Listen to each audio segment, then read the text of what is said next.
Marami ang nakapansin na hirap sa pagsasalita at madalas nakaupo si Senadora Miriam Defensor Santiago sa presidential debate kahapon. Pero giit ng Senadora, maayos ang kanyang kalusugan at hindi siya aatras sa eleksyon. Nasa gitna ng aksyon, si Faith Del Mundo. Kumpleto ang 5 presidential candidates sa huli at ikatlong Pilipinas debate. Dumalo na si Senador Miriam Santiago.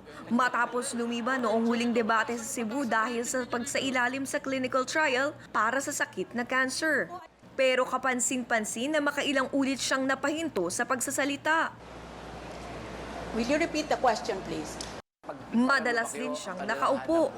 Pero nang kamustahin siya ni Davao City Mayor Rodrigo Duterte, I'm almost back to normal good health because I'm on a secret pill that is not yet available in the market but is being sold at very atrociously expensive prices. And it's a miracle worker in the sense that I'm almost normal now. I have been the subject of much black propaganda concerning my health. I have never been false to the Filipino people. The moment I was diagnosed, I immediately called for a press conference and announced the status of my health. But after consulting with my sister, who is a doctor in the United States, I learned that there's now a cancer revolution. hindi naman maiwasan ni Duterte na purihin si Santiago. I am facing a woman who would become the President of the Republic of the Philippines.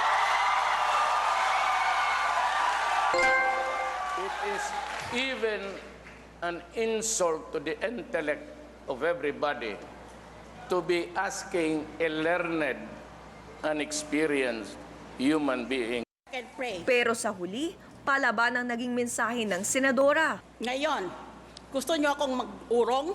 Sinasabi na nga ninyong nag-urong na si Miriam. Biro mo, ang lakas pati sa radyo. Ang sagot ko sa kanila, I will never quit. I will never stop. I will never withdraw. Kaya mga supporters niya naging emosyonal. I just feel so worthy na maging volunteer ni Madam. It's really fulfilling na dun sa Senado niya. I can assure na talagang the Miriam magic is here with me. Sobrang pong nakatouch talaga sa puso ko. Na ako, ngayon pa lang po kasi nakikita ko na ang dami-dami problema na naharap ng Pilipinas. Pinakita niya talaga na hindi siya sumusuko sa laban. Iba yung nararamdaman ng puso namin na kami, walang bayad, lahat ng volunteerism, na minsan wala kami food. Umaaksyon bilang Pilipino, Faith Del Mundo, News 5. Sure to come back. Use 5 everywhere. Copyright 2016.